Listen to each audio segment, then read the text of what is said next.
Good afternoon and welcome. As you can see from the cameras, this is being live streamed on the web and also recorded, taped by C-SPAN.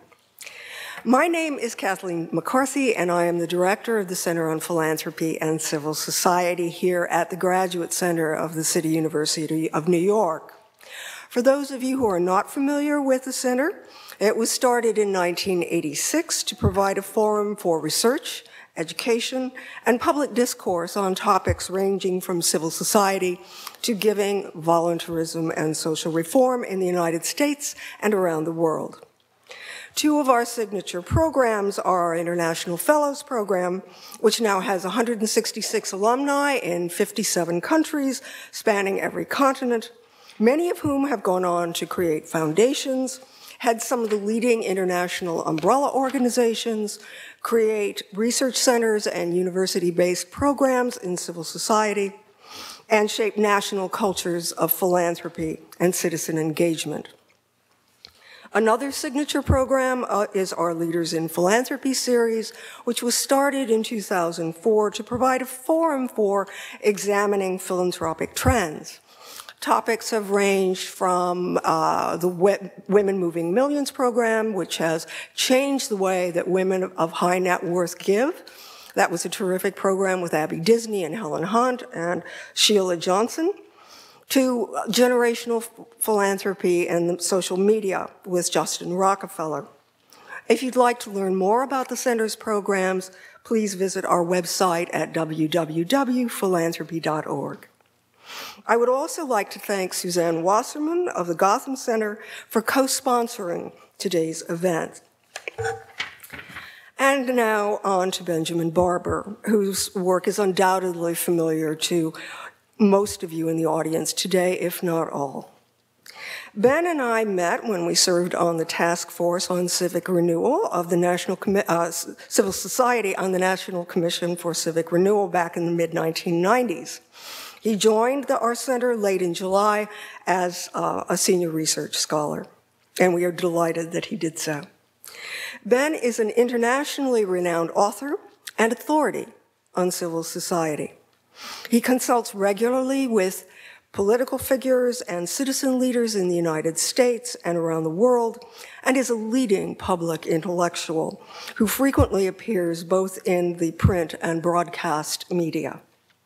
He has won Guggenheim and Fulbright Fellows and received the Palme Académique from the French government and the Berlin Prize of the American Academy in Berlin. He is also Walt Whitman Professor of Political Science Emeritus at Rutgers University. In addition, multi-talented Ben has co-authored the prize-winning PBS BBC series, The Struggle for Democracy. He serves on a number of editorial boards and for scholarly journals, and was the founding editor and editor-in-chief for 10 years of Political Theory. His 17 books span a wide range of topics, from his international bestseller, Jihad and McWorld, to his current volume on If Mayors Rule the World, which will be published later this year by Yale University Press, and which is what he'll be talking about today. Dr. Barber brings to the Center on Philanthropy and Civil Society an abiding concern for the relationship between democracy and citizenship and politics, globalization, culture, and education in America and abroad. These interests are evident in CivWorld and its Interdependence movement, which Ben founded and directs. The Interdependence movement is a network of citizens without borders, aimed at nurturing global civil society and constructive global solutions to poverty, injustice, war, and climate change. The issue of interdependence is particularly important since the topics dominating our headlines, global warming, terrorism, economic inequality, don't stop at national borders. And yet, as Ben argues, our chief means of addressing them remains the nation state, a 17th century framework that is often constitutionally unable and temperamentally unwilling to collaborate across frontiers to solve common problems. Ben's solution, which is outlined in his provocative new book, is to, quote, let cities rule the world through a global parliament of mayors. But more about that in a second. We are also delighted to have our colleague Frances Fox Piven with us today as our discussant. Frances is Distinguished Professor of Political Science and Sociology at the Graduate Center. Before coming to the Graduate Center, she taught in a variety of places, including, among others, Boston University, Columbia, NYU Law, and the University of Bologna. She is also past president of the American Sociological Association. Professor Piven's publications include, among many others, classics like Regulating the Poor and Poor People's Movements. Her most recent book is wonderfully titled, Who's Afraid of Frances Fox Piven? The Essential Writings of the Professor Glenn Beck Loves to Hate, which was published in 2011. Professor Piven has long been involved in debates about public policy and the role of popular movements in promoting social change. And so, without further ado, Ben Barber.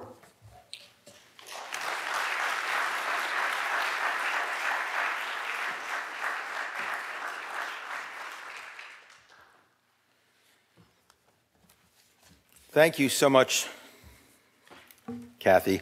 It's a particular pleasure, as you might imagine, to have the hospitality of a distinguished center at the Graduate Center, the Center on Philanthropy and Civil Society, and to also have it with the friendship of a terrific scholar who has also been a friend for many years. And I owe Kathy a special debt in her very generous invitation to me to be a senior scholar at the center and to bring my small little organization with me. So thank you very much, Kathy. It's because of her that I am here today and here this fall and winter and at the City University. I had sworn after I left Maryland, having left Rutgers, that I would not go back to the university again, but I'm very glad I broke that promise to myself and that I'm here.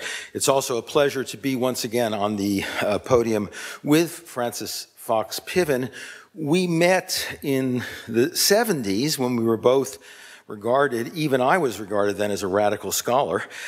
Some might not think that anymore, but I was back then. And Frances and I were asked by James McGregor Burns to be the co-chairs of the 1976 bicentennial American Political Science Convention program.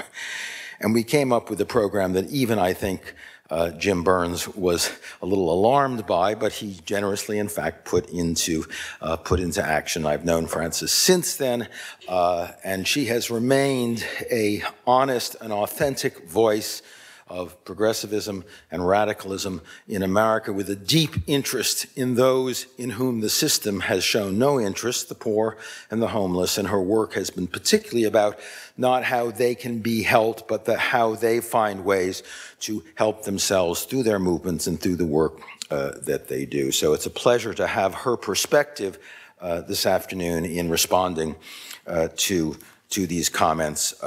I'm also very pleased that Jackie Davis, the chairman of the Executive Committee of CivWorld, and Rachel Cooper and David Bale, members of the Executive Committee, Leah Barber on the Executive Committee, and Harry Merritt are here today because that organization, the Interdependence movement, which I'll only talk obliquely about today, is central to the thinking that has led me to this work on cities. And I hope that if you're not familiar with it, you will have a look at interdependencemovement.org online and get a sense of the work that we are doing there. But let me make some remarks about the city and suggest that it has changed in recent years my thinking about politics in ways that I hope it might also change yours. And in a sense, to just set what I want to do this afternoon is I want to change the subject. For 400 years, roughly, when we talk politics, we talk nations, we talk sovereignty, we talk the nation state, we talk about international relations, relations among nations. We talk about the League of Nations, the concert of nations, the United Nations.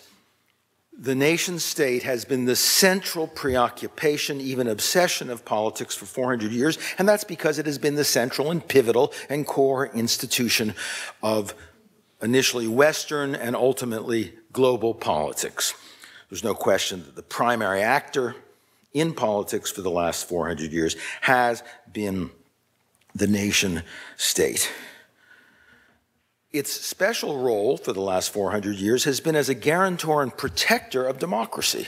And it's impossible to think about social contract theory, to think about representative institutions, and to think about democracy without thinking about independent nation states inside of which democracy has nestled and its institutions has flourished. And the growth of the nation state and the growth of democracy over the last 400 years have more or less gone hand in hand. And democracy, and all of us who care about democracy, owe a tremendous debt to the nation state. But we know in the 21st century, democracy is in crisis, and I won't waste my time trying to persuade you of that, since I think there are few people who think any differently, not just here, but in the Western world, and even in those parts of the world that are yearning for democracy and seeking it. We see whether Egypt or Libya or Syria or Afghanistan or Iraq or Somalia, we see how very difficult it is to secure democracy today in the context of the struggle for an independent state. In the 18th century, the Declaration of Independence spoke to the world by saying, if you want liberty, if you want freedom, if you want justice, you first must secure independence. And that has been the mantra of democratic-seeking peoples, and the successful one for a long time. I want to suggest, though, that the crisis of democracy today is in part because that is no longer true. That nation states can no longer vouchsafe the security and liberty of citizens, that democracy is no longer well cared for in the nation state, that the nation state, so powerful and valuable for 400 years, has been outrun by the new circumstances of a global, interdependent world in which the nation state no longer can solve problems, protect democracy as it once did. The mantra of the nation state is independence, sovereign independence, the independent jurisdiction, national borders, territories, frontiers. And the wars of states have been about frontiers, about borders, and about boundaries. The trouble is, in the 21st century, and this actually happened almost 100 years ago with World War I and certainly after World War II, we live increasingly in a world not of independent challenges, independent problems, but in a world of interdependent challenges. I won't enumerate them here, but if you look at sustainability, ecology, environmentalism, crime, disease, markets, drugs, technology, weapons of mass destruction, war, terrorism, every one of those threats pays little heed to boundaries. Every one of those threats is a cross-border challenge. Every one of those threats represents a new interdependence. To take just one example, Al-Qaeda. One of the reasons Al-Qaeda still lives, despite the fact that the leadership has been liquidated, that drones are taking out its leaders, along with a lot of other people who aren't its leaders, or even in Al-Qaeda, but nonetheless the leadership is being liquidated. One of the reasons that Al-Qaeda survives is that it is what I would call a malevolent NGO. It's a non-governmental organization. It belongs to no state. And attacking states, laying low state governments, defeating the Taliban, defeating Iraq, making war in Mali today, Somalia yesterday, Yemen tomorrow, will not stop it, because terrorism, like sustainability, like markets, are interdependent in their character. So what we've created at the beginning of the 21st century is a deep asymmetry between the challenges we face and the political response, the political institutions we have to respond to that. Every challenge is interdependent, global, cross-frontier, and the primary political actors that respond are bounded, frontiered, independent nation states. And in that asymmetry, you can see the dysfunction of the modern world. We watch, for example, starting 4 or 5 years ago in Copenhagen and then going through Mexico City and Dubai and recent meetings where 180 or 90 nations came together to try to renew the Kyoto Protocol, already totally out of date in terms of the ecological challenges, but just to at least embrace that now antiquated document and failing to do so. And going home and saying that is because our sovereignty, says China, says the US, says now Canada, even leaders on Kyoto, doesn't permit us to monitor, doesn't permit us to report to international bodies, doesn't permit an international body to tell us what to do with emissions. Sovereignty has become the obstacle to cooperation, and it has increasingly, in the face of interdependent challenges, made states look more and more dysfunctional.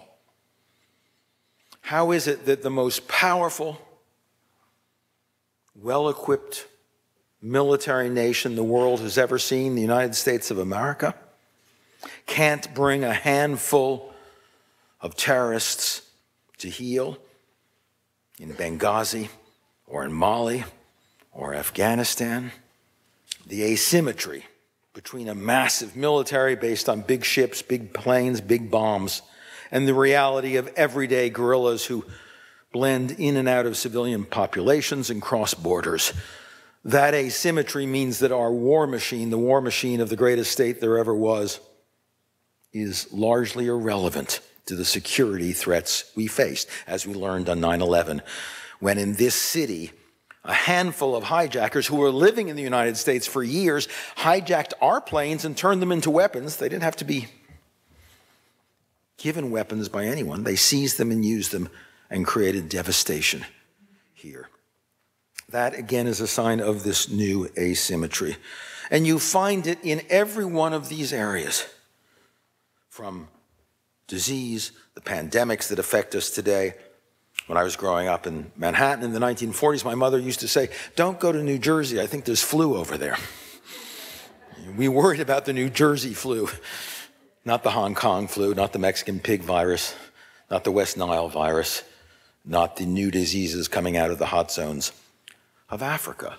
But disease today comes in pandemics that go around the globe, and no matter how good the health system, and ours isn't that good, but no matter how good it is, one by one, no health system is in a position to take on the global threats we face.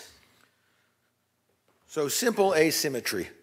Global world, global challenges, interdependence as the reality, and independent nation states born 200, 300, 400 years ago in a world in which sovereign territory and sovereign jurisdiction could be and was the guarantor of liberty and the guarantor of security. We need, in short, new political entities, new institutions to deal with an interdependent world. There's some candidates around, traditional multinational corporations, which in fact are interdependent, which are global, which pay very little attention to nation states, but unfortunately are monopolistic, illegitimate, and undemocratic. So that's not a great candidate to do the work, although it has some of the capacities to do the work. NGOs, international NGOs, they're great. They, in fact, can do a fair amount, but they lack power of any kind. They are unrepresentative and indeed undemocratic. They choose their own leadership. They represent the interests of the people, but they don't consult the interests of the people. The international monetary institutions that came out of Bretton Woods, they're mostly nation-state based, and the nations that own them and the banks that own the nations more or less determine that policy. So they're not very useful. We are in need of new actors politically. They can act democratically, they can act across borders, and they can have an impact on the interdependent problems we face. And it's there that I come to the idea that there is, in the oldest and original political institution, possible potential for a new 21st century interdependent world, namely the city, the polis, the town, The entities we first formed in every early culture where people come together around trade, around creativity, around living together, the neighborhoods in which we gathered. That the ancient polis, which is where we started, could conceivably today act as an alternative actor, an alternative agent in a modern world. And the great beauty, the great irony, the great poignancy of that is that this closes a great circle, because Western civilizations everywhere started in towns, townships, principalities, trading posts, and cities. But by the end of the ancient world, by the time of the Middle Ages, it was clear that those cities were too small in scale, too limited in their political representation to be capable of governing in the world that emerged in the medieval empires and then in the Renaissance. In other words, as the scale of human societies grew, the township and the polis proved too small to deal with the large-scale problems. And so it required the inventiveness of the Renaissance and the early modern period to create the new idea of the nation, a people, a folk, a gens, who then constituted themselves as a large entity capable of ruling. And social contract theory said a people conceived of themselves as being in a contract with one another to obey a much larger power. In sum, the nation state emerged as a solution to the limited scale, the limited capacity of the city to deal with the new growing problems of Europe and then later of North America and Asia. The nation state was the solution to the problem of inadequate scale on the part of the city. But now, as I've just described, it's the nation state whose scale is too diminutive to deal with the global reach of the problems that we face today. And what I'm suggesting is that we circle back to cities, but not one city, one town, one polis at a time, but what cities can do together in networks to work and cooperate across borders to do what individual sovereign states cannot do. That the old polis reconstituted in a network of polises, which is a cosmopolis, can become a global instrument of global cooperation. The subtitle of my book, If Mayors Rule the World, is important. It says why they should. That's the arguments about that I'm kind of make now, why it's a good idea. But the more important part of the subtitles is if mayors rule the world, why they should and how they already do. Because part of what I'm saying is not, let's pluck the city from obscurity and get them to talk to one another and work together and do things. Maybe if they could do that, we could create a new utopia. On the contrary, what is noticeable to anyone who looks at what's going on in the modern world is that cities already are deeply networked. That intercity associations, if you look at what's actually happening successfully in the global world, have constituted themselves to solve problems and are doing so. That cities are already well on the path to soft, informal global governance. Not an executive authority with a mandate telling people what to do through laws made, but a group of cities and mayors and councilors and citizens working together across borders voluntarily, developing best practices, exploring common urban virtues to solve problems that states have proven no longer able to take care of. And I won't bore you with it here because it is kind of boring, important as it is, but were I to name for you the intercity networks that already are in operation doing important business around the globe, you would both be shocked and suppress a long yawn, because the names are kind of boring and bureaucratic, but the reality of these institutions is quite extraordinary. One of the most important institutions nobody has ever heard of, for example, is the United Cities and Local Governments, UCLG. 3,000 cities and local authorities that meet globally every year and that network cities around work and environment, transportation, immigration, security, and a number of other issues. I hadn't heard of it 2 years ago. I doubt too many people here, other than the urban specialists in the room, have heard of it. But it is a living, extant organization. Most people would say, oh, I know what you mean, the American Conference of Mayors, sister cities maybe. But they pale in the context of the actual inner-city organizations, literally hundreds of them, some regional, some national, some with global scope that exist.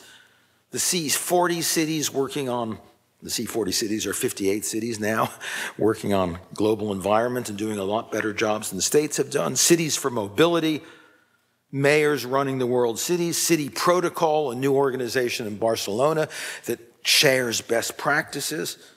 CLARE, the Council of Local Authorities of International Relations, the Climate Alliance, Delegacia, a partnership of democratic local governments in Southeast Asia, ICLE, the International Council of Local Environmental Initiatives, and so on and so on. They go on and on. They're there, they're working.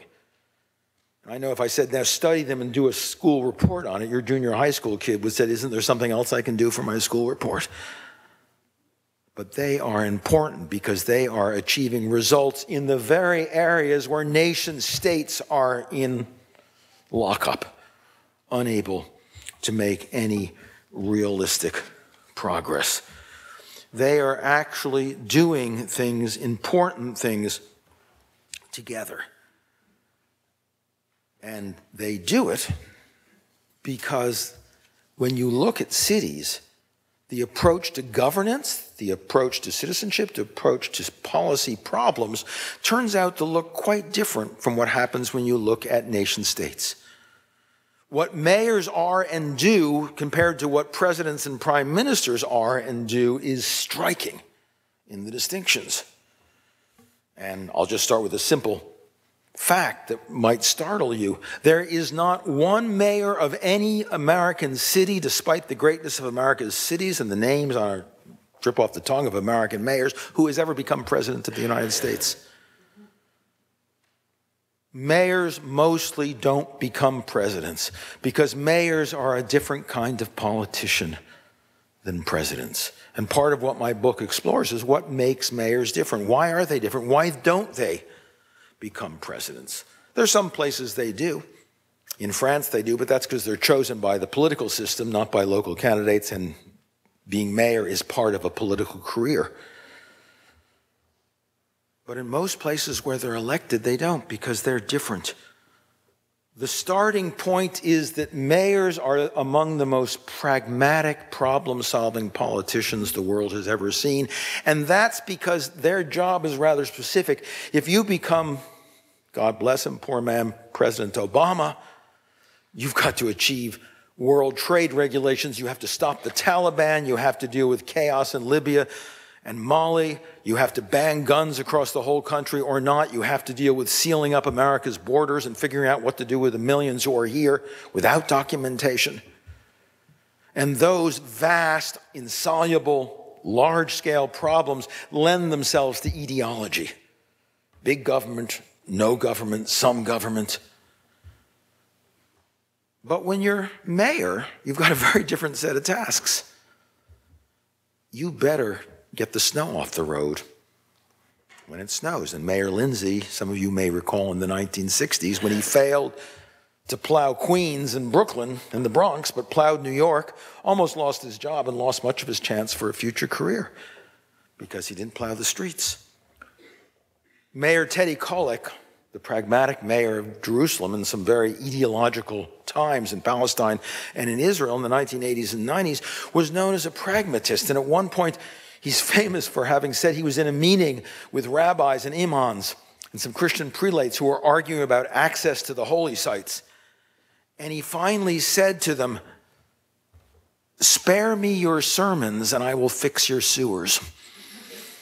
A wonderful phrase that, contrasts the religious, ideological wars that divide Israel and Palestine and the Middle East from the practical problems that have to be done. There's another rather unknown mayor named Musa, same period, very much like Kalik, who was mayor of Jenin. And he almost got himself killed for insisting his job was to make Jenin function as a city, not to engage in universal debates about the Jews and the Arabs and the Palestinians and who owned the land and who was there first and who should do it. It is typical of mayors that they focus on problem solving. And if you look at what they actually say, you'll find again and again, and we did surveys of mayors in many different countries, and they all ended up saying the same thing. Our job is to actually get things fixed, to do things, to make things happen. And that is a very different thing. Mayor Nutter says in Philadelphia, mayor who's now the new president of the American Conference of Mayors, he said, we could never get away with some of the stuff that goes on in Washington. You either fill potholes or you don't. The pool is open or it isn't. Someone responded to 9/11 or they didn't. When you're in the city, being a socialist, being a conservative, being a Tory, those things obviously have some impact on how you view government, public-private partnerships, but in the end, you've got to do the work of governance. The other thing about being mayor is if you're president of the United States, you're a figurehead. If you're president of France or president of China, 99.9% of the population will never do more than see your face on television. But if you're a mayor, even in a big city like New York, let alone a city like Indianapolis or Detroit or Lawrence, Kansas, if you're mayor there, your neighbors know who you are. They see you in the coffee shops. They see you on the street. They see you when you go home. You can't get away with much because you're a neighbor. And a politician who is your neighbor is a very different breed of politician than a politician who is an honorific figurehead who embodies the whole nation, le grandeur de la France. When de Gaulle, in his little hometown, he was a very different man than he was when he was president of France. The new president of France, François Hollande, spent 7 years as mayor of Toul in the south of France, not where he came from, but as part of his political career. But he grew so fond of it and so intimately involved with it that when he took the pledge of office last year when he became president of France, he went down to Toul, not to his hometown in the north, but down to Toul, and took the oath of office there in front of, as he said, my neighbors.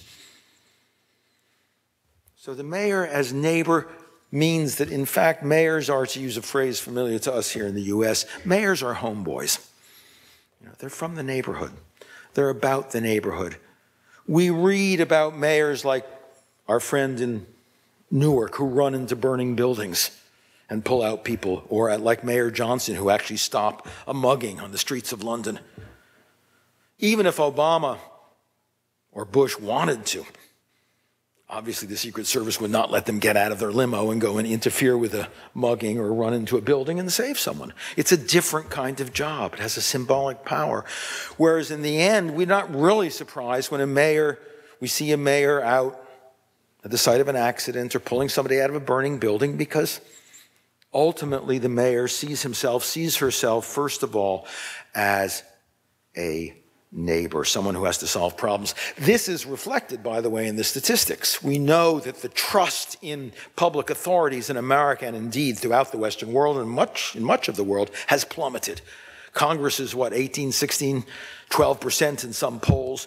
The presidency, not this president, but the presidency is in the 30s and 40s. This president is considered wildly popular because he has 52% support right now. Right now, the Supreme Court's poll numbers have gone way down, but mayors and city councilors are still in the 70s and 80s. Some would say that's the halo effect. You know the guy you exempt from your general critique.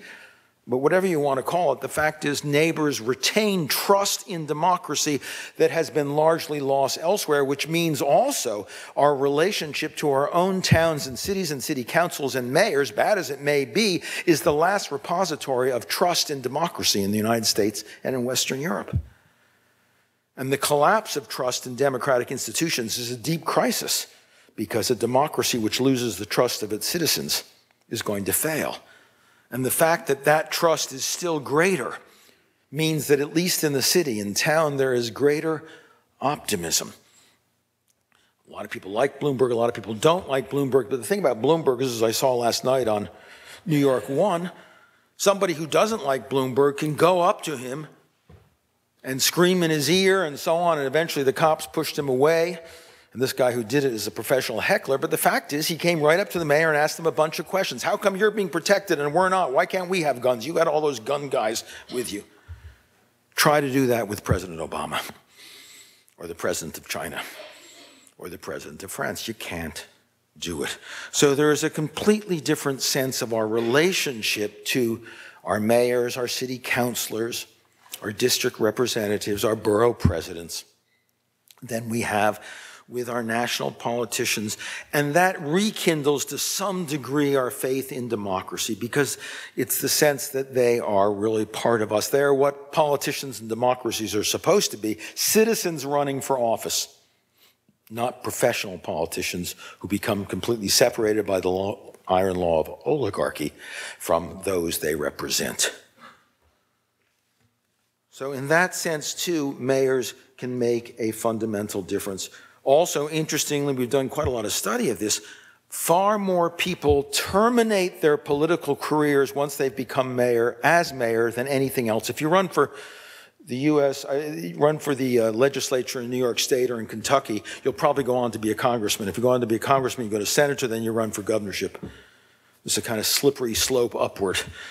You know, people fail upward as American politicians, as we've seen so often. But people who become mayors tend very often to end up as mayors, like Mayor Koch here in the city, like Mayor Bloomberg, who toyed with it, but he'll be here in his foundation next year, but it's unlikely, though he may have had some aspirations, that he will, because the qualities that it takes to be mayor simply make it very hard to actually run for national office, where ideology and party identification and big-time rhetoric and a big voice are what really make things happen.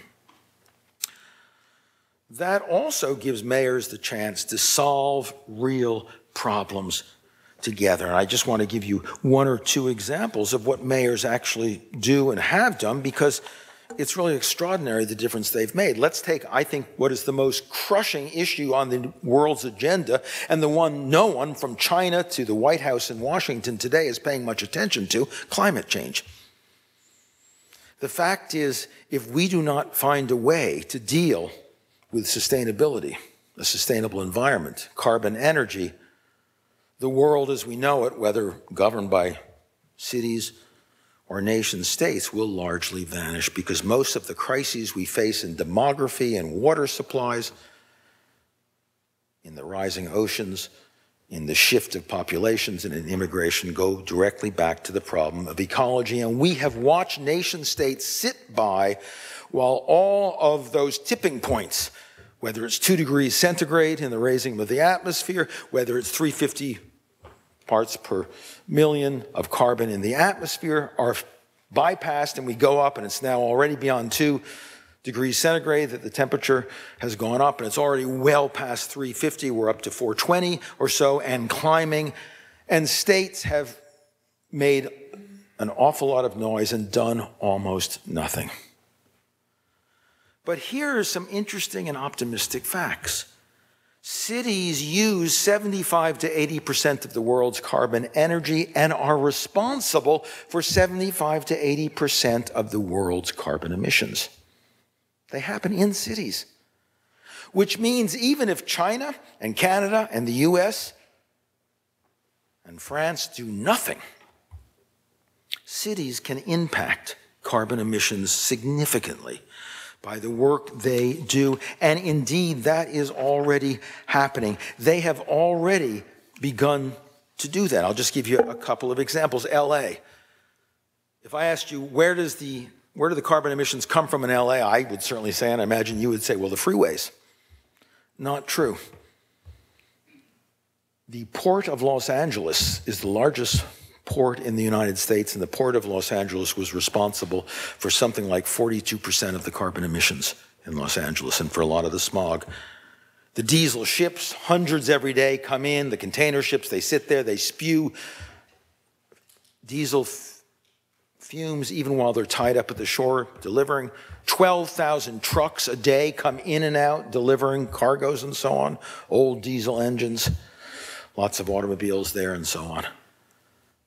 Mayor Villagrosa 5 years ago initiated a program of reform of the port in which he provided electrical connections and insisted that the freighters coming in, the container ships come in, hook up electrically the way yachts do in Marseille and Cap Ferrat. So instead of using oil, they were on electricity. The 12,000 trucks were compelled over time by public-private partnerships and by showing the trucking companies they could benefit by it to upgrade their engines to hybrids. The result has been something like a 35 to 40% reduction in carbon emissions from the port, which amounts to something like 15 to 20% of the total emissions of LA. The mayor did that. The US did nothing. The UN did nothing. The mayor, the council, and the citizens of Los Angeles did that. And it looks very different. New York, it's not the port. In New York, it's also not transportation. We don't, compare to places like Phoenix and San Diego, use cars the way they do in the West. But here, the bulk of carbon emissions come from buildings. Poorly insulated, old, dark roofs, tar roofs attracting the sun. So here, Mayor Bloomberg has initiated a crucial round of trying to get better insulation in old buildings, better insulated new buildings, more efficient air conditioning, more efficient heating, change the oil from number 6 to 4 to 2, maybe eventually to natural gas, maybe eventually to alternative energy, paint the roofs white. And again, by local municipal laws and local municipal cooperative action, private-public partnerships, you can begin to actually make an impact that's measurable in the course of a year that states simply haven't and can't do. And then you find these cities coming together in the C40, in ICLE and other global environmental intercity organizations, exchanging best practices, and you find that what New York and LA have done can be replicated in other places. You find something that started in the 1960s in Latin America, a bike share program where you put bikes out on the street and make them available to everybody, is now being used in 3,000 metropolises around the world, including this spring, New York, where free bikes will be out there, get them, put them back when you're done. More and more people use bikes, and then of course you need dedicated bike lanes, which Mayor Bloomberg and others have started doing. Rahm Emanuel in Chicago is doing it, but they've been doing it in Latin America, in Bogota, in Rio, for a very long time. They're doing it now in Asia. They're doing it now in Africa. They're not just shifting to bikes, they're shifting to public access to bikes and public transportation systems based on bikes. Or in transportation, Bogota and other cities in the 1990s started a brilliant idea. You can build subsurface lines with buses that are dedicated lanes with concrete barriers on the other side that operate like surface subways. They move quickly, they pick up people, they have express stops, they get people in about half the time to jobs that used to be hours away, and they do this at 10% of the cost of building a subway. So dedicated, insulated bus lines that operate like some great idea. It's being shared through these international organizations and virally, and cities together are working to do it. Or even in the difficult area of national security, where you think, well, that's one area we certainly need states doing things for us. Well, here's a nice story from New York that James Dickey tells in his book about the post-9/11 security efforts in New York. After 9/11, Mayor Giuliani dispatched the New York intelligence squad, which was 8 or 9 detectives working on global intelligence, trying to figure out what terrorists were doing, were they going to come to the US, what was going to happen. He dispatched them as any smart mayor would to Washington, to talk with the FBI, to talk with Interpol, to talk with the CIA, talk National Intelligence Agency, and then in time with the new National Homeland Security. By the time Bloomberg was mayor and Ray Kelly was police chief here, they came back. I think it was 18, 20 months. And they said to Ray Kelly and they said to the mayor, this is not very useful. We've been for a couple of years in Washington and we've learned almost nothing. A lot of bureaucracy, a lot of gossip, very little hard information. The agencies often don't talk to each other. They're competing with one another. Washington, D.C. isn't a great place to be gathering intel on terrorist operations around the world. So Ray Kelly, with Bloomberg's support, had an idea. He said, why don't we redeploy the New York Intel Squad to global cities, one by one? One to Singapore, one to Hong Kong, one to Frankfurt, one to Rio. Send them to the places where we're likely to get valuable information. Let them coordinate and cooperate with the intel units in other cities around the world. Let's do city-to-city security intelligence gathering. And for the last 7 or 8 or 9 years, that's what New York City has been doing. And I can't say, I'm not a security expert, that that's the reason we haven't suffered another serious attack, but I'm sure it has something to do with it. And certainly, I've heard and I've interviewed people in the security field who say New York's intelligence is among the best in the United States, and I don't think it's a coincidence that that intelligence comes from city-to-city intelligence cooperation. So there is no area I can imagine where cooperation among cities directly cannot enhance the solution of problems among politicians and mayors who are compelled to solve their problems if they're going to stay in office. As Nutter said, you just can't get away with the crap that goes on in Washington today.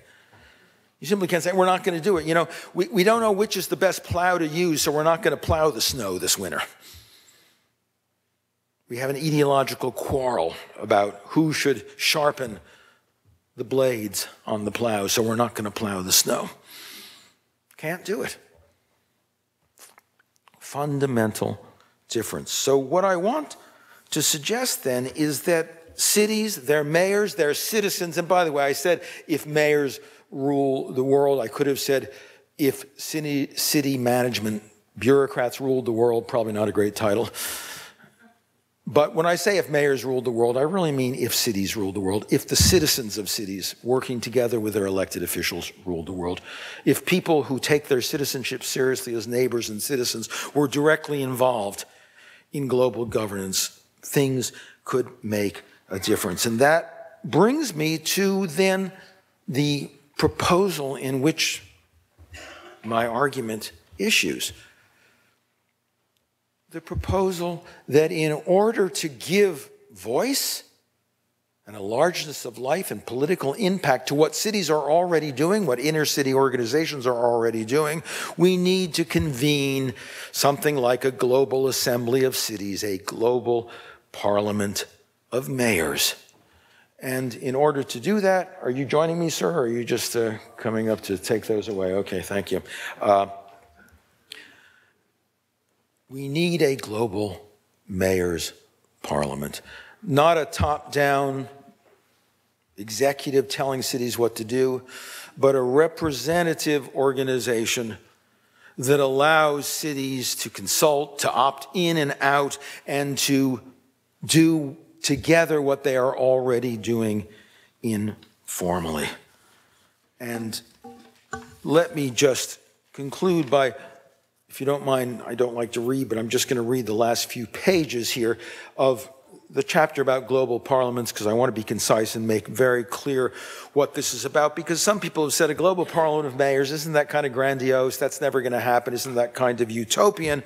But what I want to suggest is that when I propose a mayor's parliament, I'm not asking for a mandate for top-down sovereignty by omnipotent megacities, exercising executive authority over a supine world of passive nation-states. Rather, this is a brief for cities to lend impetus to informal practices they've already put in place, to give institutional expression to emerging cooperative relationships, to focus on the bottom-up role cities already play in deliberating and deciding and voluntarily implementing policies and reforms that meet the interdependent challenges of the 21st century. The aim is not to add the burdensome job of governing the world to the already burdensome job of governing the city. It is only to understand that to govern their cities effectively, mayors may have to play some role in governing the world in which their cities fight to survive. That in governing their cities cooperatively, to give their pragmatism global effect, mayors need not await the cooperation of the disunited nations or the state and bank-dominated international financial institutions or private market multinational corporations or centuries-old dysfunctional nations. They can act now in ways that are symbolic, exemplary, and voluntary, but that are also practical, efficient, and potentially transformational. And they can do so in ways that directly impact more than half the world's population, because 52% in the world live in cities and 78% in the developed world live in cities today, but indirectly serve the entire planet.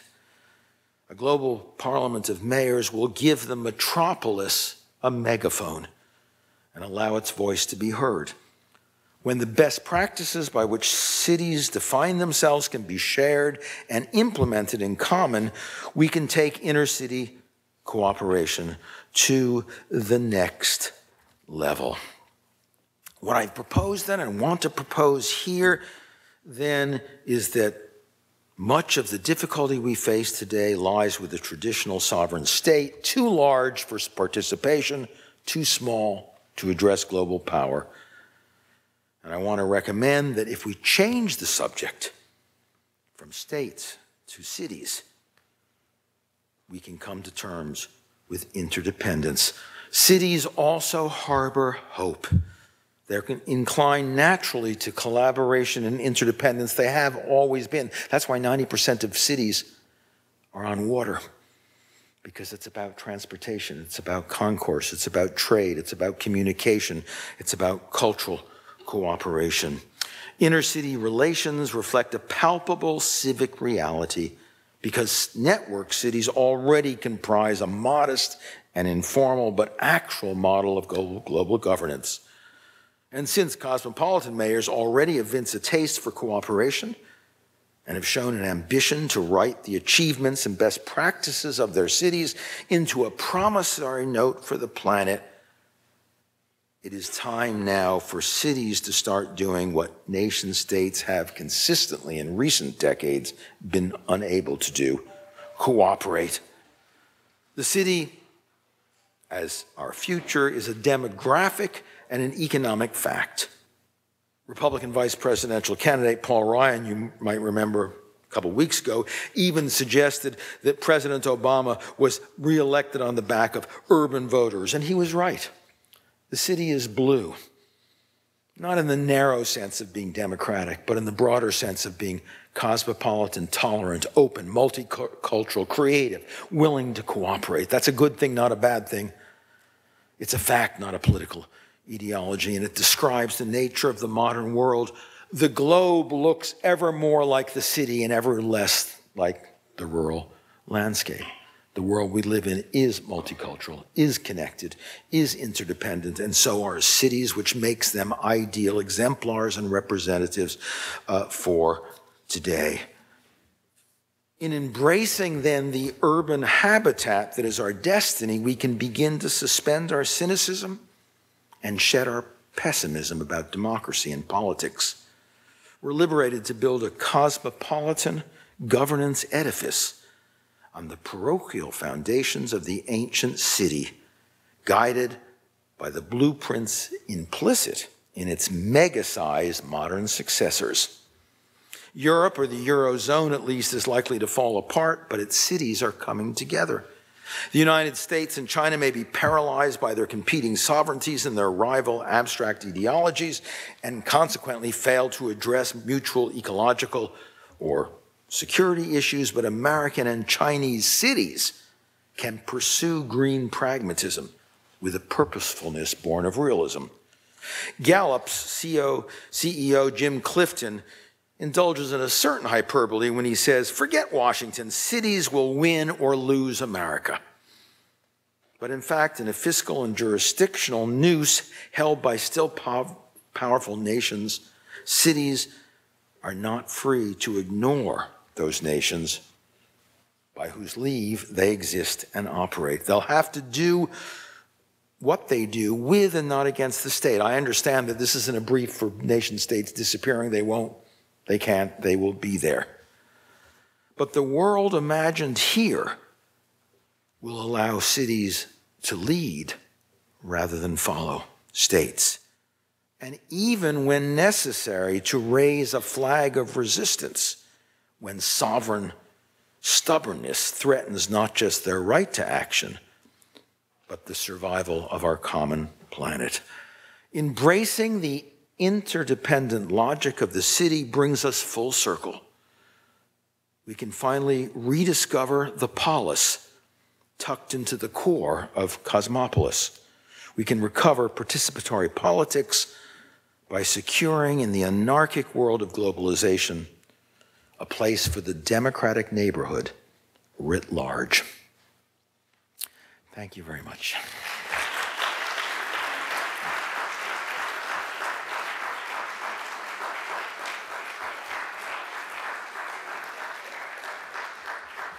Frances, could you join us, please? Should we sit over here? Would you like to start here and then sit down?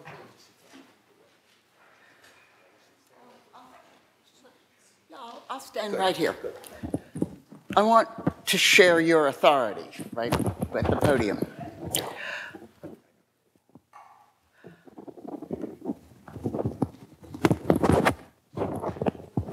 I'm Frances Fox Piven. I'm at the Graduate Center, and it's my pleasure to welcome my longtime friend and colleague, Ben Barber. This is his maiden talk at the Graduate Center, and I think that we're really glad to have him.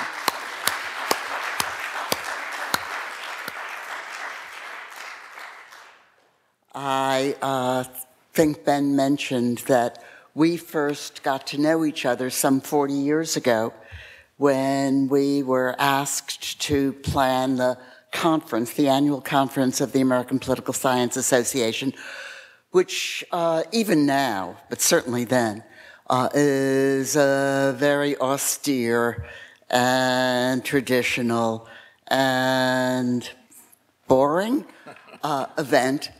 And we tried to sort of pep it up a little bit. We had a lot of good ideas, none of which I will mention till the cameras are shut off.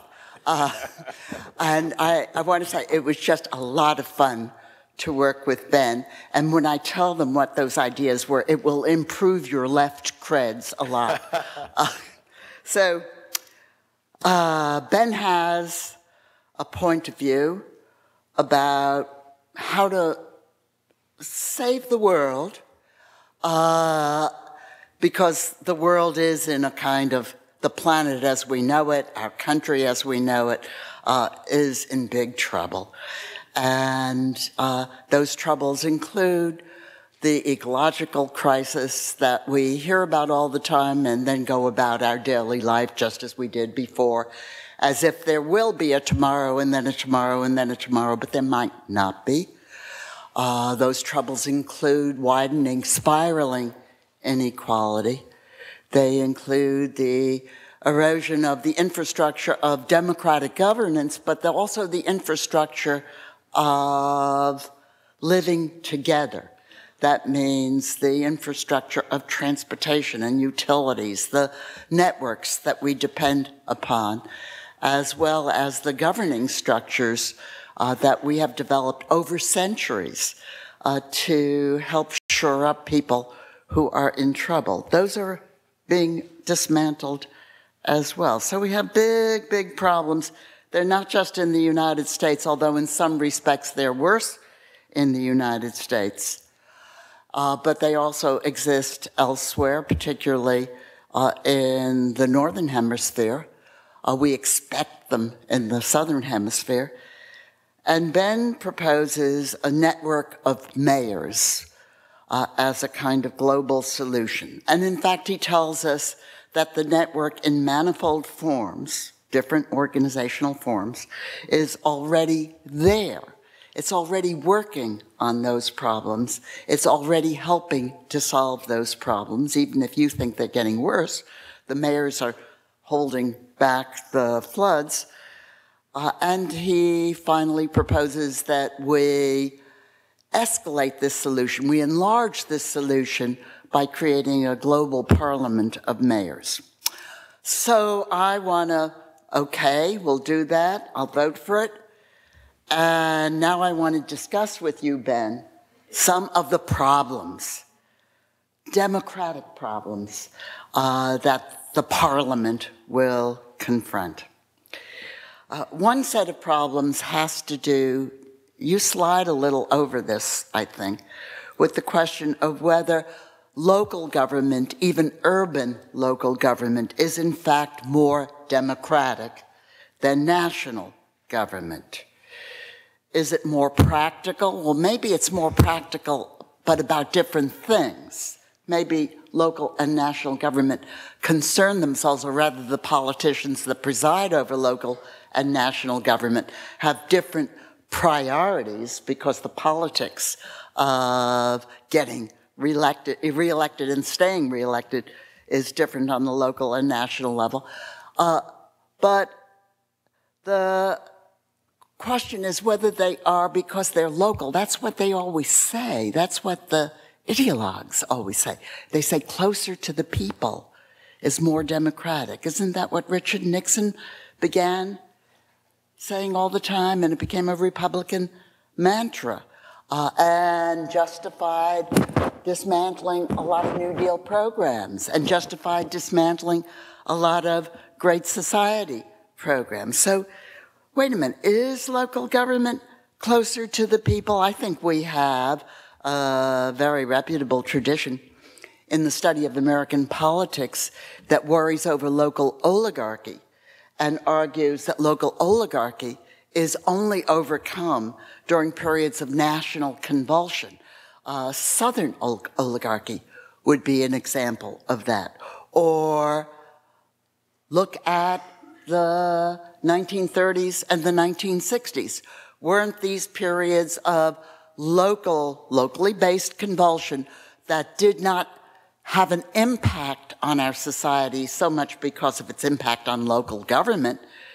Because it wasn't because the mayors responded to the travails of the Great Depression or the travails of the new urban migrants in the cities in the 1960s. It was national government that responded in a big way, and national government that prodded the cities to also respond. And that was true both in the 1930s and in the 1960s.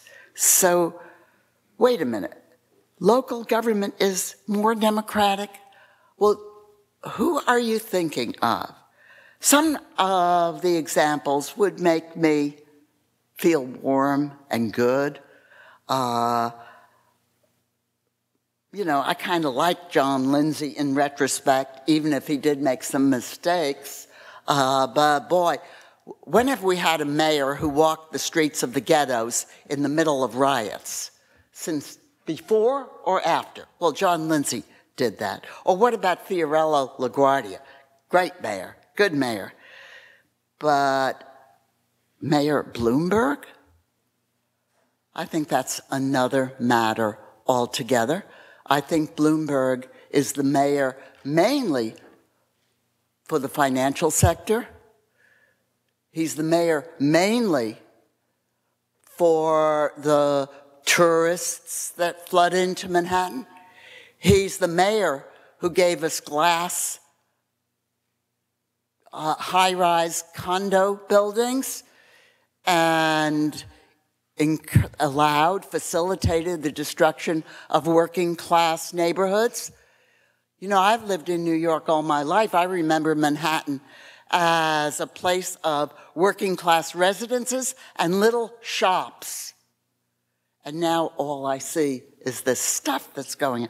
Well, Mayor Bloomberg is the mayor of the most affluent people in New York, more than he is the mayor of the people of New York. So I disagree with the confidence that mayors, for all these reasons, I'm not sure that mayors are more democratic, are a kind of anchor of democracy. And there are other questions. I have other questions as well. For example, we have networks of mayors. They do a lot of convening. Not recently, but a long time ago, I used to go to a lot of those convenings. I don't know how much the convenings actually accomplish, but Ben actually thinks that because the convenings and the parliament of mayors that he proposes to build on the convenings, that because it is voluntary and consensual, he seems to think it's more powerful. Well, I don't know why that would be true. I think if it's voluntary and consensual, if it has no mandate from powerful groups in the society, it might be easier to brush aside.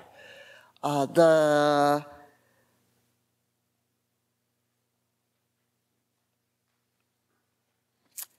mayors and the parliament of mayors are, after all, up against, if they are democratic and if they are practical, if they pay attention to the teeming millions of people who live in their cities, who live in cities not only like New York, which is a welcome place for international capital and for investment, but cities like Detroit and Camden and Benton Harbor.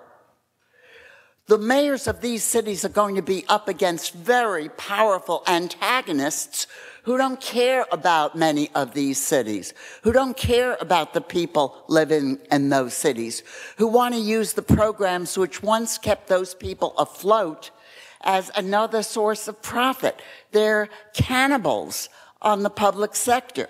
That's the kind of opposition that this consensual, voluntary convening of mayors is going to be up against. It's going to be up against international finance. It's going to be up against the multinational corporations. It's going to be up against the plundering real estate interests in the cities and the plundering interests from other cities who want to come into places like Benton Harbor and take whatever it has that's valuable and throw the people of Benton Harbor over shore.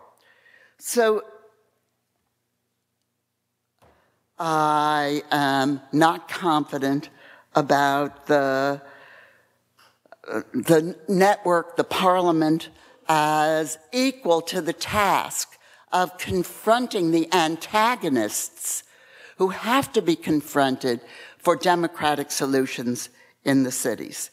So then also, finally, I want to remind you of a kind of insight we've gained from watching American federalism, an insight that tells us beware of giving authority to local political actors in a global or in national world, because those local political authorities, the mayors, it could be, or could even be a governor, those local political authorities are so easy to whipsaw by investors who are free to go here or to go there. We have a tremendous problem in American federalism. We've had it for at least 120 years.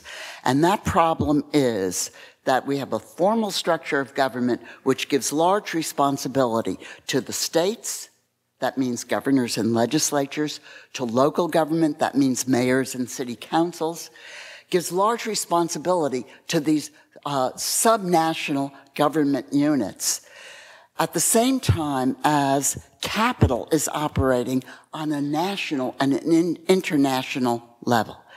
That means that investors can say to a mayor or to a governor, and they do it all the time, give me what I want, or I'll disinvest, give me what I want, and I'll invest. That's not democracy. That's living under the blackmail of a capitalist class that is free to exercise the threat of exit in a global and indeed an interdependent world. Thank you.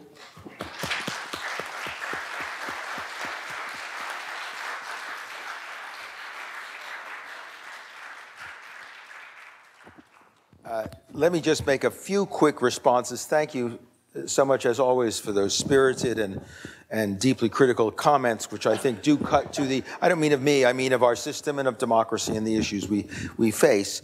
But while we're doing this, we'd like to invite you all to think about questions you might want to ask. There are microphones on either side of the hall. And what I want to suggest, if you think of questions, if you'd like to come down to either one of the mics then, and I'm just going to say some brief answers so we can get some other people involved as well in this, and take the mics, and we'll have some time for questions too. But let me just try to address a couple of these things. The biggest and central question is one I don't agree with, but the problem is, the question I always want to ask is compared to what? Is there a moneyed elite? Is there a oligarchic system in the modern global capitalist world that exercises undue and illegitimate influence on our political relations everywhere and at every level of government? Yes, of course, you'd have to be innocent not to see that. So the question is not, is it there and do we have to find ways to fight it? The problem is, it is a heavy burden on all government.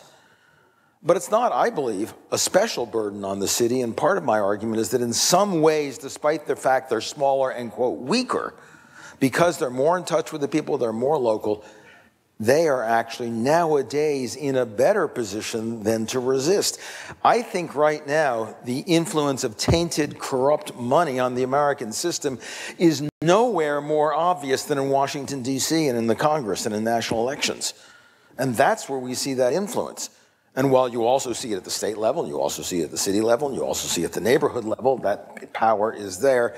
I don't believe it is more influential and in some ways less influential. And there I think you have to factor in not just the democratic character of local government, but some of the issues I was talking about, cosmopolitanism, the openness of the city, the creativity of the city, what cities do, what they are, and how that makes them a little less vulnerable, though still very vulnerable, to the kinds of oligarchic forces that you are talking about. So this is a universal problem.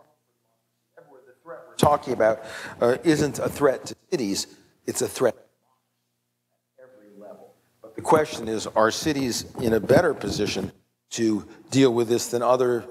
I think they are. Your examples of federalism and so on from the 19th and early 20th century, I agree with you. In the 30s, the federal government was the friend of progressivism. I'm not sure that's true today. I mean, nowadays, national government is blocking immigration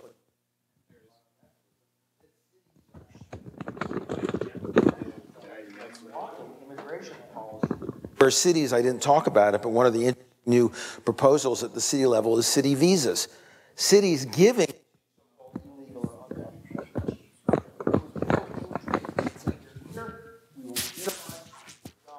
can go to hospitals and use emergency rooms and so on. Cities are trying to do things that nowadays national states no longer do. And by the way, the same thing is very much true in other countries around the world. The book does try to deal. Thank you. Is it on? Okay. The city, I think, tries to deal with issues that once upon a time the state did. There was a time when obviously civil rights, universal rights, was the provenance of federal government, and local government got in the way. As we all know, in the 60s, federal troops escorted African Americans into state and local universities in the South because mayors of places like Little Rock were a big part of the problem. But nowadays, I think that has changed in fundamental ways, and I no longer see the central government as the friend of progress and the friend of justice and the real opponent of big money.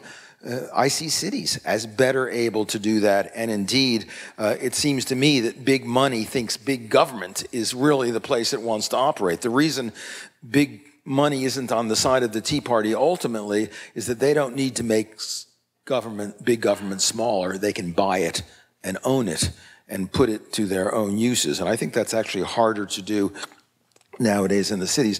A quick word, I mean, Bloomberg, there are a lot of mayors about whom we can argue. You talked about some of the things that we have problems. I had some problems with Bloomberg's changing of the city constitution and taking a third term. I had some problems with the way in which he brought people into the school system who didn't really, I think, represent parents and kids. But, you know, we have to balance these things out. The fact is, if you look at his national efforts against illegal guns, if you looked at his work in ecology, if you look at his international cooperation, the leadership he's shown in inner city organizations, many of which he's played a leading role in, he has done many, many important things. And one of the things about mayors today is that because of the nature of inner city cooperation, you have to judge them not just what they do in their own cities, but what they do with others, what they do with that leadership. So we can argue about a specific mayor, whether it's Nutter in Philadelphia or Villaraigosa. When I was in Los Angeles, some people said to me, "Oh, he's not worth your time. Villaraigosa hasn't done anything." And then I found out what he had done with the port and decided, at least in that area, he had done very important things. But what's interesting too about, I think, Mayor Bloomberg and others before him, Koch and Giuliani and so on, is that they are subject to a kind of criticism. And they are engaged in a debate about their work that I think on the whole doesn't happen nationally other than through the polarized, divisive, ideological lenses we bring to bear. With Mayor Bloomberg, we talk substantively. What did he achieve in education? What or what not? What did he achieve in environmentalism or what not? And in that sense, I think mayors suggest their accessibility to us. But ultimately, I think the real question is not, are mayors invulnerable to influence? Are mayors on the side of big money or not? The question is, as compared to what? As compared to what in the world system? And my view is mayors, city councilors, borough presidents, and the citizens of cities are a great place to start because cities around the world remain more cosmopolitan, more open, more tolerant, more plural, more creative than the alternative entities at the state and national levels. And in that sense, why not make a bet on them for a while? We've bet on the nation state for 400 years. And I'm not sure in the 21st century that bet is paying off. Why not place a democratic bet on the city for a while and see what they can do? I think it's worth making that bet. Thank you. Just give me a moment, and then we'll turn it over to the audience. What? Okay. Listen, I said that when I had the opportunity, when it's on the ballot, I'll vote for the Parliament of Mayors. Thank you. Okay.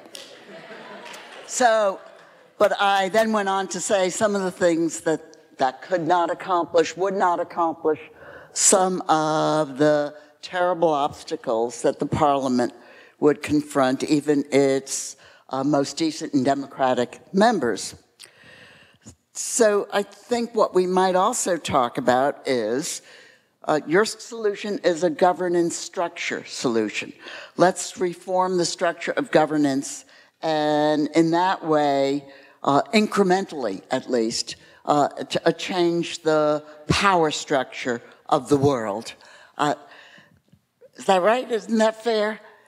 Among other strategies. All right, so let's talk about, I think that I'll go along with that, and then I'm not going to work on it.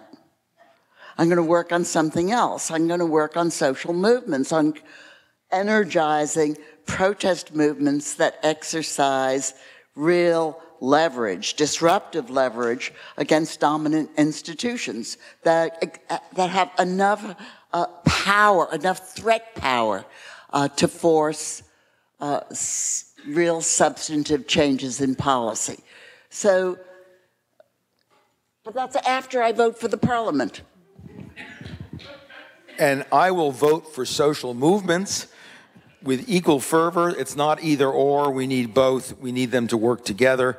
My wife, by the way, is deeply involved in social movements now, so she won't just vote for you. She'll work with you on it while I work on cities. But we are looking for mutually reinforcing strategies. Social movements is a powerful way to do it. In the writing that you've done over the last 30 or 40 years about how it works, what the obstacles are to social movements, and Frances has asked herself the same question she asked me: how do social movements work in a corrupt and tainted world? And acknowledge that that also presents real difficulties for social movements and suggested some ways we deal with it. So I think these are mutually reinforcing strategies, and I welcome and thank you for your vote, and you have mine in return. And if we both continue to do both things, maybe democracy will be a little better off. Let's turn to the audience. Hi, my name is Robin Rogers, and I'm a professor at Queens College.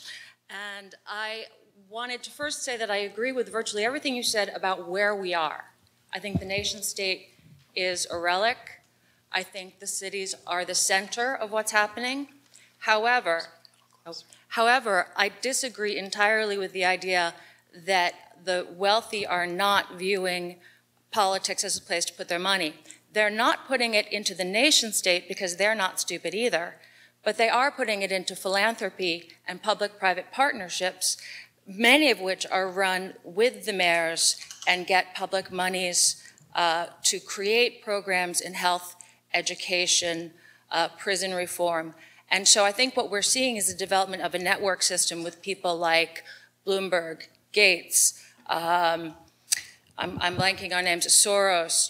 I could rattle off 70 or 80 billionaires out of the 1,000 that there are in the world who are, Clinton, who's obviously not a billionaire. The smart money is going into philanthropy, not into influencing policymakers. And so I wonder if the focus on the city that you're proposing may not be democratic, but maybe simply focusing on the epicenter through which philanthropic efforts to change policies in ways that the elite prefer is located.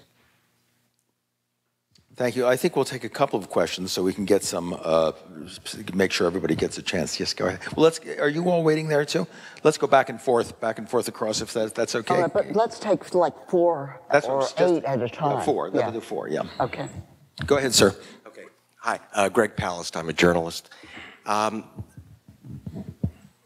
Yeah, by the way, I should say I'm very attracted to the idea of cities trading information. You see the great ideas like on transportation coming out of places like Parachi, Brazil, et cetera.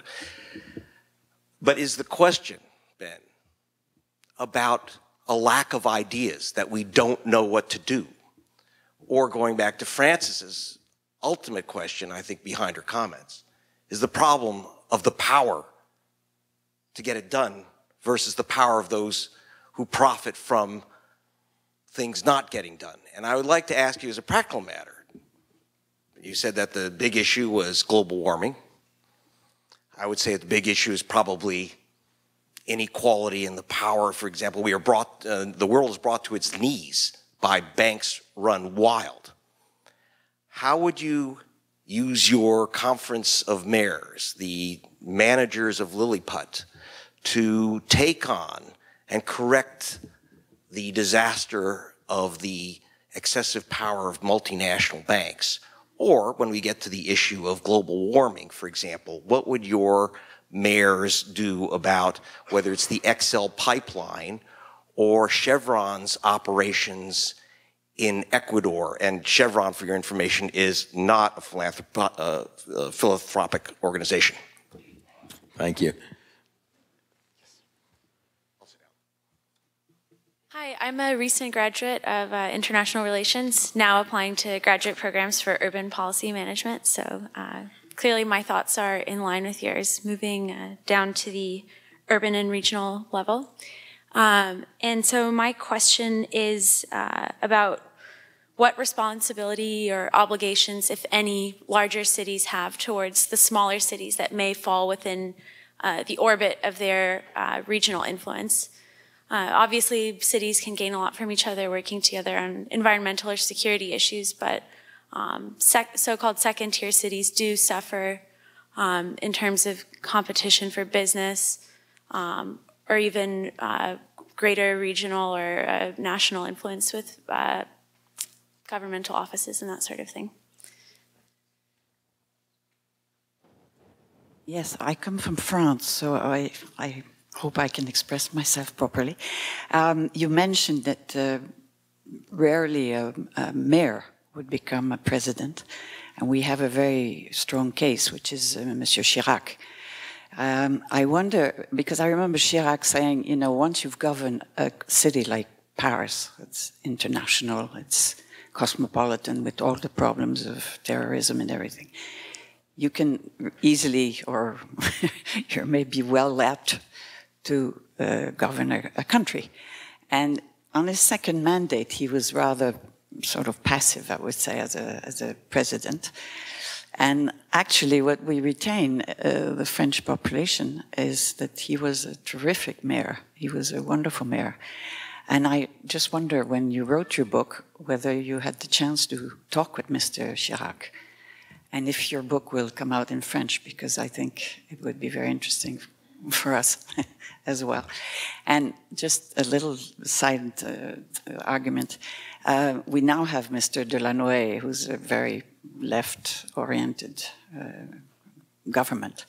And he has done a lot of things on his personal belief for people like I don't know if you've heard of it, Le Paris Plage, which is a great success. And now we're going to have the left bank with no circulation and just walking and so on. So in order to make Paris still a beautiful tourist city, but also something of pride for the French people. Voilà. Why don't we take those four and briefly, and Frances and I will say a few remarks about them, and then have some more. A lot of the questions circle back to this central issue of power and economic power and financial power and the power of the monopolies and global capitalism in the world. And again, one can only say anyone who thinks about power in the modern world, and particularly about democratic power at any level, in any institution, whether it's civil society and philanthropies, whether it's local government, state government, or national government, or even global government, has to think about this parallel system, this parallel structure of moneyed power and fiscal power that's there in big corporations and big banks. That is a fundamental problem. My own view is that we have two choices. We can choose a kind of cynicism and say it's over. Democracy's gone. It's basically hypocrisy is democracy. It's a way of pretending we still exercise some popular power, when the reality is a few elite oligarchies in banking and oil and the carbon industry and agriculture and so on actually run the world. And that's just the way it is. And people like Frances and I who talk about civil society or people's movements or social movements or cities, or even people who argue for a progressive Democratic Party or progressive Socialist Party, are just kidding themselves. That's a choice we all make. I made the choice a long time ago to believe in democracy. I guess my view was, if in the 16th and 17th century, when Catholics and Protestants were busy killing each other with the permission and help of kings, we were able within a century or two to bring an end to religious warfare and bring something like representative social contract-based nation states into being, if after the Holocaust and the experiment with German fascism, we were able to bring a new Europe, that democracy does have some capacity to impact power in the world, though obviously the oligarchic power that's always there is part of the fight.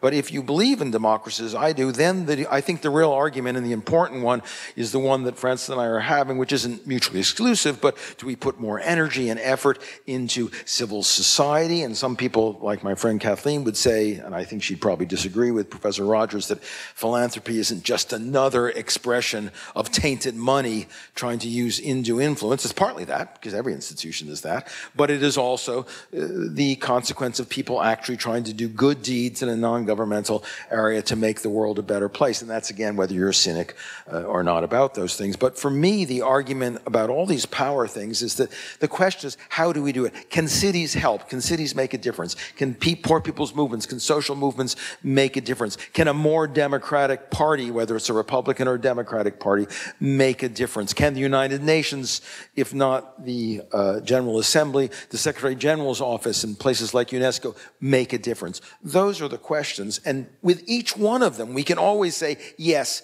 but here's big money. And here's corrupt power. And here's the real skewed environment of the world in which there is no real equality. You can say that, or you can ask, yeah, but as compared to what? Which one makes the bigger difference? Which one allows us to impact skewed power, illegitimate power? Those, to me, are the questions that we need to be asking. The two last questions, I think, were really the smaller cities, the second-tier cities. Very good question.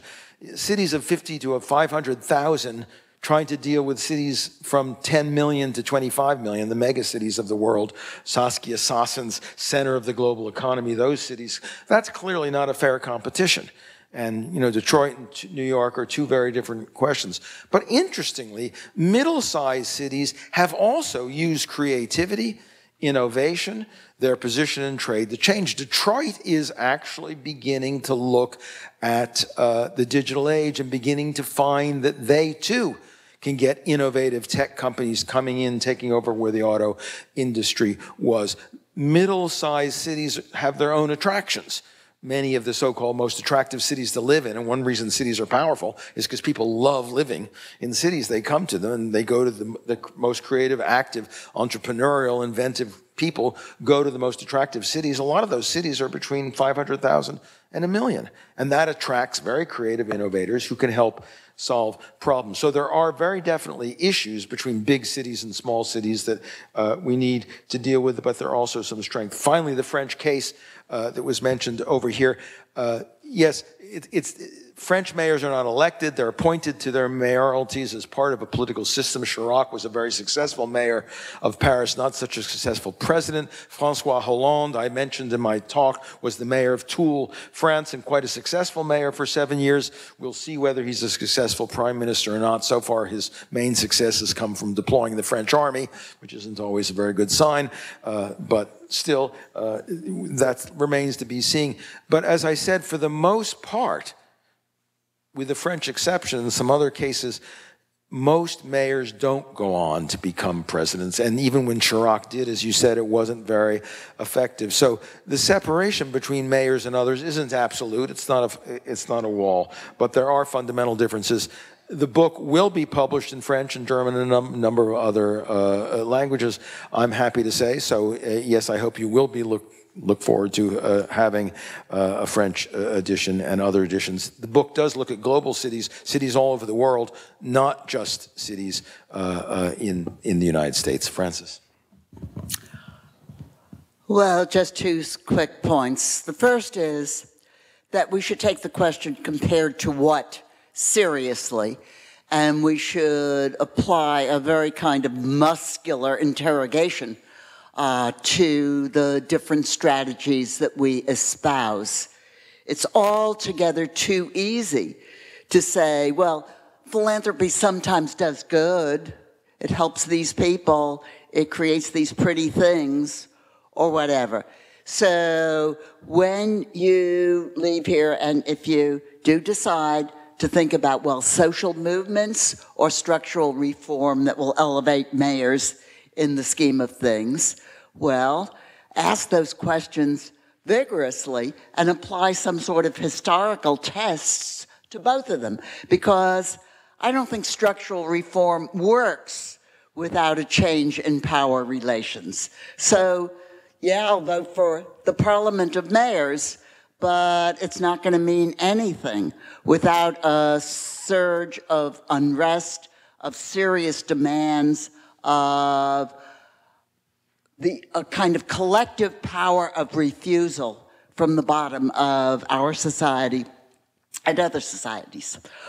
My other point, and I'll try to be quick about this too, is I want to really scrutinize the words we use too. Innovation, creativity. Cities are supposed to be so innovative and creative and wonderful and cosmopolitan and all that stuff. Well, yeah, I mean, there are things about walking down the streets of Greenwich Village that I used to like, but I haven't liked it for a long time, I have to say. And I certainly don't like the fact that Mayor Bloomberg, I guess he agreed to this, has painted these green and blue patches on the street and put some wooden chairs on those patches and said that he's made the city beautiful. I mean, that's all for the tourists. That is really not for New Yorkers. So all this Richard Florida type innovation and creativity and cosmopolitanism and so forth, I think has to be subject to democratic scrutiny. Democracy doesn't just have to do with votes. It also has to do with the question of taste. I don't want a city that caters to the taste of the upper class and the taste of the tourists or the tourist businesses. So, you know, be careful about that innovation stuff. He's not going to let me get away with that. No, just a very quick thing. I was born at Lenox Hill Hospital and grew up in New York, too, so we're both old-time New Yorkers. I don't like a mallified Times Square that looks like the suburbs in some ways. But on the other hand, I didn't like, every time I went to a 42nd Street cinema in the 1940s, having 3 older men trying to pick me up and have sex with me when I was 10 or 11 years old either. You know, you can choose the way you do it. I'm not a tourist, and I like a Times Square and a Herald Square where cars don't go running through and where people can sit down and have lunch. And I know a lot of the people who work in the buildings around them because I know them have lunch every day in those places. Are there swarms of tourists? There are, and I guess for New York economy, thank God, there are the places for them. But those spaces also have to do with ecology, have to do with sustainability, have to do with the livability of cities. And in Europe, as we all know, they've had pedestrian zones and car-free areas and neighborhoods for a very long time. Those are also, by the way, flanked by the same McWorld stores that we have in New York that are mollifying. And I don't like it when I go to Stuttgart or Vienna that half the stores I see are the same global marketing concerns that you see here.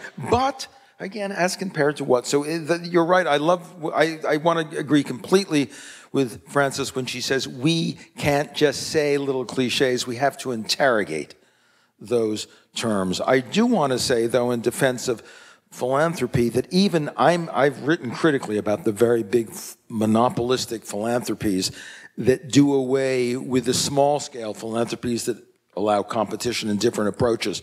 But the fact is, on the whole, if you look at George Soros or Bill Gates and want to say, in terms of the world, in terms of malaria, in terms of small children living longer and women getting on, I'd rather have a world with those philanthropies than a world without one, although I could design a philanthropic world that maybe didn't have Bill Gates or George Soros in it that was ideal. But in terms of the real world of philanthropy, I'm glad to have those philanthropies. And I think the other thing we have to be careful of is being too kind of, oh, well, that Bill Gates and that George Soros, you know, they're so monopolistic, they're so tied to big money. The fact is, a lot of lives have been saved around the world in the developing world because of the work that those philanthropies have done, despite the connections with tainted money, despite their own monopolistic operations that make it harder for people to have choices. Let's have another round here. Would you start? Hi, my name is Liba, and I'm in Professor Rogers' class. And my question is more with regard to the city's ability to adjust and deal with issues of ideology, because you speak very highly of its ability in pragmatic areas. As far as I can tell, the relationship between Iran and Israel much resembles the relationship between Tel Aviv and Tehran. So while there are strong relations between certain cities, other cities have not crossed those boundaries.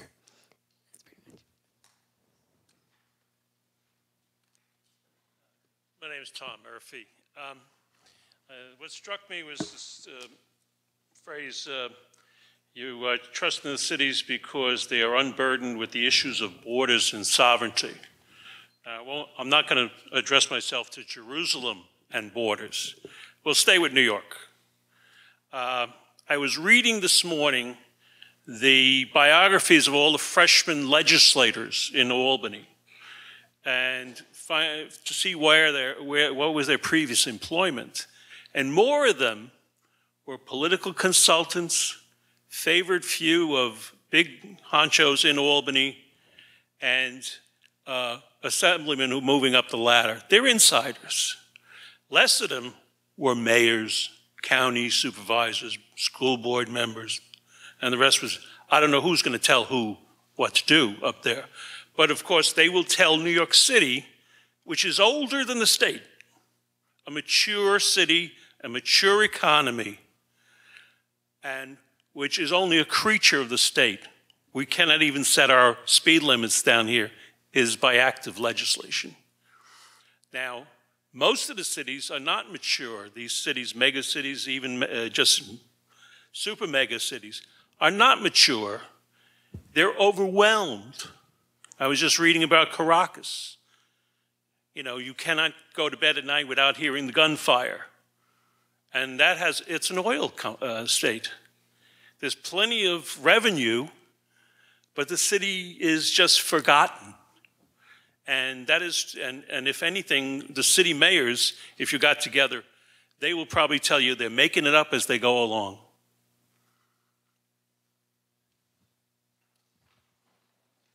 My name is Barnaby Spring. I'm an employee for the New York City Department of Education. I'm a licensed teacher and a licensed principal. I work now to support principals in schools that are overwhelmed with a number of situations. One recent one being having to refigure out their budgets in light of some budget cuts that are coming due to an inability of our decision makers to come up with a workable plan for teacher evaluations. And my question comes from a reading of a book called Dancing with Dynamite about the history of social movements in Latin America and what happens to these social movements when they start getting a little taste of power, and that dance that goes on between the social movement and the empowered. And another guy I've been reading, we don't talk much about him, Edgar Morin, who talks a lot about complexity. And then, of course, I'm just thinking about these kids in the South Bronx that come to school, living in conditions of poverty and incredible pain. Incredible pain. The older I get, I don't see it decreasing. It's like a third world country. And as I look at both of you up there, though, the real question I have when I think about interdependence and collaboration and the danger of words is, what's the structure that might exist between social movements and a parliament of mayors? How might a parliament of mayors, if they had to adhere to a certain criteria or critical attributes of membership, you don't get to just be a member of this parliament because you're a mayor of a big city. You have to demonstrate some sense of balance between the multi-corporations and the people who are dying in your city because of the deals you're making with those corporations. And what kind of a structure could a social movement give to make sure that these mayors on this parliament are hearing the voices of these people? In other words, rather than voting for the parliament and then I'm going to do my own thing, how do we vote for the parliament together, let go of whatever the concept is that we have of how it's going to manifest, and let go of results, and see what happens if we truly collaborate and try to find a balance between the voices of the oppressed and the voices of the oppressor, who, as Paulo Freire would remind us, are both in quite a horrific situation and both need to be liberated. Thank you, Barnaby. We only have 5 more minutes, but let's Professor McClintock, go ahead. Hi, I'm Robbie McClintock. I'd like to ask a question about the historical perspective behind this. You started off with observing that the nation state is a 400-year enterprise to get to its current late condition of perhaps decline.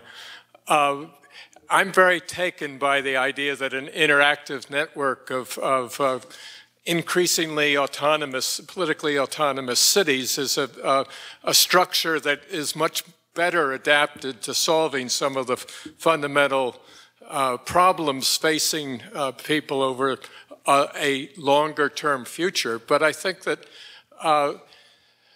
Professor Piven's points about the power of various parties to the life of the city right now have a great ability to impede that process. If we look at the history of the nation state over 400 years, it was originally an aristocratic, monarchic enterprise, really existing to facilitate the interests of a very small class. And so I'm wondering, either in the Parliament of Mayors or as a prelude to arriving at a Parliament of Mayors, what the real sources of countervailing power might be in a large historical development that would enable a more democratic or civic republican or commons-based vision of the city to actually come into dominance against the privatizing forces within it. I think this is our last round, and I'm sorry, I'd like to talk to you longer, but let me just very quickly make a couple of comments in response to the most recent round of questions and comments. First, I want to speak on the question of, I think it came up about 4 speakers ago, the question of movements and power over time. Or in other words, most of you would be familiar with this kind of issue as the issue of co-optation. Don't movements arise in our historical experience only to precipitate responses which result in the integration of some leaders from the movement, maybe some softening of the grievances of the rank and file, and then the movement disintegrates, disappears, evaporates back into the general population, and the impetus for reform disappears. With that, and it's over. All we have is the residue of the movement in the shape of the concessions that were made while it was alive and furious. What can I say about that? I mean, I've just made the case for the questioner that, yes, that's the way it has been. It's just the way it is. So then we have to have another movement. Movements are not rationed. Movements can emerge all the time. And it was actually Jefferson who evoked the idea in American history of almost a continuous turmoil, challenge, popular unrest, popular refusal. So, yes, the movement is over time probably going to fizzle. Its leaders will show up as bureaucrats, but that's when we have to organize a new movement. I also think that, and this is, maybe I'm not responding to the points that you intended to emphasize, Barnaby, but the difficult question of how a parliamentary left or parliamentary dissidents relate to the dissidents in the movement, the dissidents on the street. Now that is a really big question or a set of questions. And it comes up in real life all the time. It is the question that the Greens so disappointed us in Germany by becoming a very timid and conservative parliamentary bloc. But historical parties have, in fact, in their origins, the impetus, the energy of a movement that gave rise to the party. And having said that, and indicated that I don't put too much faith in the parliamentary bloc that is allied or associated with the movement, I also want to say that it is the parliamentary bloc, or it is the parliamentary success of the movement that is the achievement of the movement. Movements don't fashion solutions out of the air. They fashion solutions out of the crises they create in the system of governance. And in our societies, it is the legislature or the parliament that fashions those solutions. Thank you again, Frances, for your vital contributions to this ongoing dialogue, and one of the pleasures of being at City University is knowing that we'll be able to continue this conversation. I just want to say three quick things. There's not really time to answer appropriately to the depth of the questions that were asked, but very important question about Iran and Israel versus Tehran and Tel Aviv.